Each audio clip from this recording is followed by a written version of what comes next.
welcome back to Reenie's Roost, and today's Money Monday.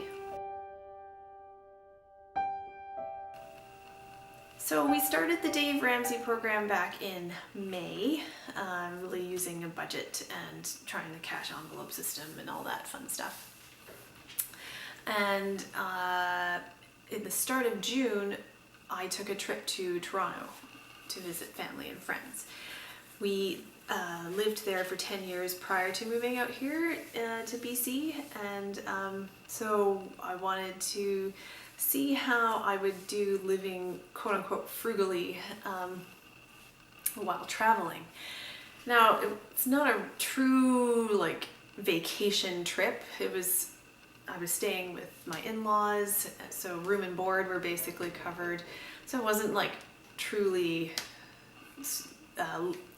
vacationing traveling, but still I thought I'd try and see what I could do to be more frugal. So I have a list of wins and fails here that I experienced while traveling with just myself and my daughter, who's almost 2. I guess she would have been 1.5 at that time. So here we go. My first win was the flight out. I was super prepared. I had food packed, cut up fruit, cut up vegetables, crackers and cheese, and I even had, I brought leftover supper for myself so that I wouldn't have to buy food on either at the airport or on the airplane. So I was really proud of myself for being so super prepared for the flight out. But my fail was coming back. After visiting with friends and family, my brain was not even thinking about the flight back until the day of. So I had hardly any food prepared. And I should have known better, and I should have gone to the grocery store the day before. The flight was at 8:15 in the evening, and so I figured that I would have time enough to catch supper before catching the flight. Now the difference is that the Victoria airport is very small. It takes about maybe 15 minutes to go from the security lineup to the gate. However, in Toronto, the terminal is about 1,000 times bigger. So it actually took me the better part of an hour just waiting in line for security and walking from security to the gate. It was way, way longer than I anticipated. Not only that, I was 6 months pregnant at the time. I had my toddler with me, so I'm pushing a stroller and a diaper bag, and just trying to keep everything in like sort of together by myself was exhausting. So I really should have prepared some food ahead of time. So the fail here was that I, exhausted after walking for 45 minutes, walked past one of those convenience style shops, you know, where you get the magazines and the chips and stuff like that. So I bought a little bag of Pringles, or those little half tubes of Pringles for my daughter, parenting win there, and a bag of coconut clusters for myself, because I'm allergic to potatoes as well as a whole bunch of other things. So this seemed to be the only thing that I actually could eat in that store.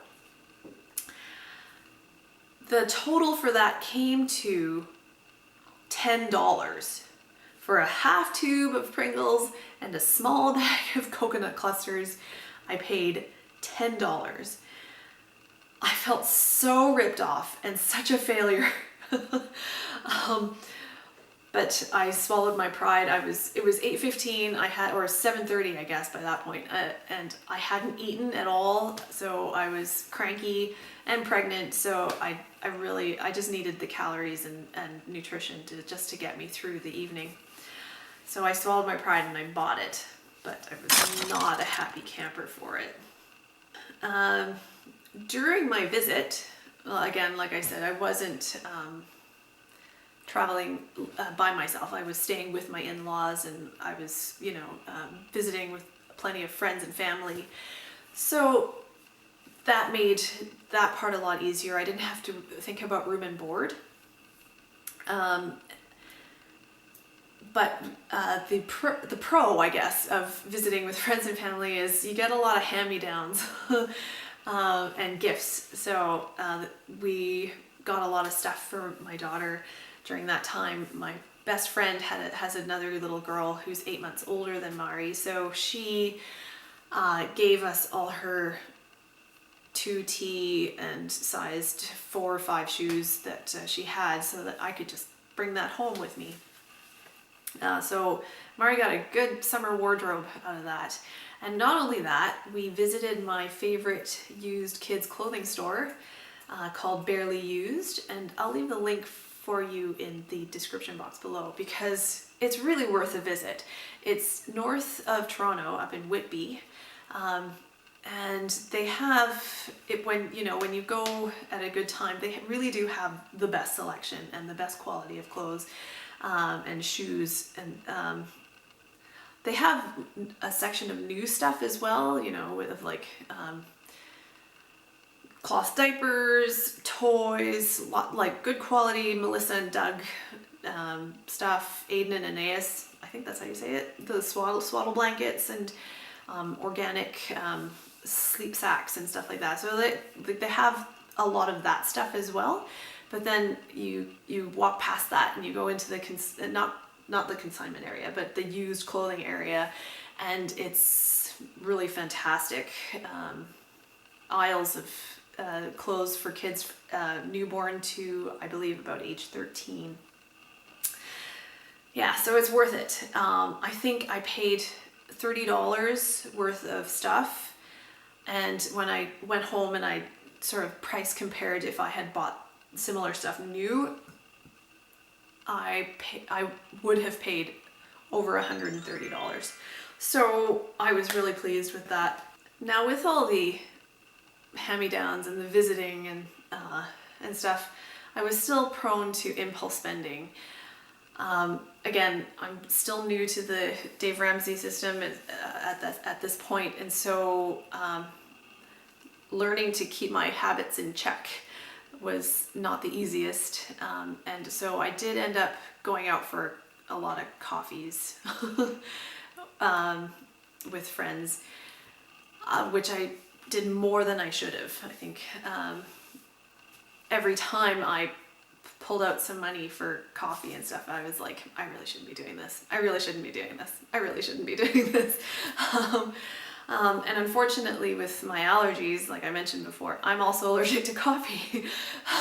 So as a result, you end up getting specialty teas with soy milk and all this sort of stuff. And each time you add another layer of specialty ingredients, you also add like $3 or $4 to your drink. Or at least that's how I feel about it. Also, at the airports, the story of the coconut clusters aside, when I passed by a Starbucks, my eye just went, ooh. And so I did buy two drinks, one on the way there and one on the way back, which again, I could totally easily have avoided, but I didn't. And then finally, my final win was the following month. So we went in June, and so in July is my husband's birthday. And I knew what I wanted to get him for his birthday, and I also knew I wouldn't be able to afford it by myself. So I convinced his parents to chip in half the cost. But anyway, he was happy with what he got, and his parents were happy that they were able to be a part of that. So I'm calling it a win. I got the item on sale, and I only had to pay for half of the sale price. So yay for me. Anyway, what I would like to know is, what are your triumphs and fails whenever you're traveling. Whether you're going on a full-on vacation or just visiting family and friends, what sorts of things have you learned about traveling that make it easier, cheaper, more frugal, or your own failings and temptations? I'd love to know. Write it, comment down below and share that with all of us. And if you like this video, like it and subscribe, and I'll see you guys all in the next video. Thanks, bye.